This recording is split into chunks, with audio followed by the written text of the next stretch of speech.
So it's going to take shortcuts wherever it can. And we can talk about all Interesting. kinds of stories and examples that show this. And so if I did TikTok in the algorithm, I figured out like I can just press these buttons, not this part, not the prefrontal cortex, not where like the logic's happening, but like down here, like the brainstem, the most primordial part of the brain.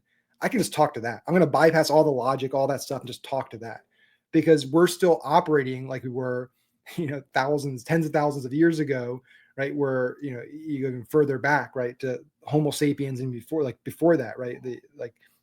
What was the species before Homo sapiens, right? You keep going further and further back. It's like we had to our brains quickly to decide whether that sound in the bush was going to kill us or whether it's food. Like, is that a lion or is it a bunny? Right? We had to figure out all these things and we had to react really quickly because it meant we either die or we live. Right? We had to have things like dopamine that motivated us back when we were all just in Africa sitting in a cave.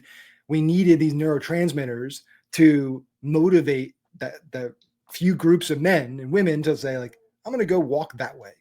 Like, I'm just going to go explore, even though it's safe here. I have no idea what's down there. I'm just going to start walking.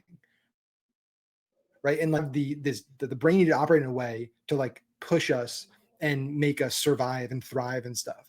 And the way that worked back then, still basically the way our brains work today. That we're just driven by dopamine. We're driven by these neurotransmitters, and they're not always in our best interest. And so again, marketers understand that. These people that make mobile apps understand that. People that make these technology understand that. The great ones, and they're just speaking to that. They know the buttons to push. They know the tricks to use. They know the dials to turn. And they know if I say this word versus this word, if I use this color versus this color, or I put this price over here and make this price over here, if I can, like, they know all these things. And again, it doesn't matter whether you're running a billboard ad or a Facebook ad or a TV ad or ChatGPT ads in 5 years, whatever it is, like it's going to work because the way that people make decisions and do things is going to be the same in 5 years and 50 years, 500 years, 5,000 years. It's not going to change.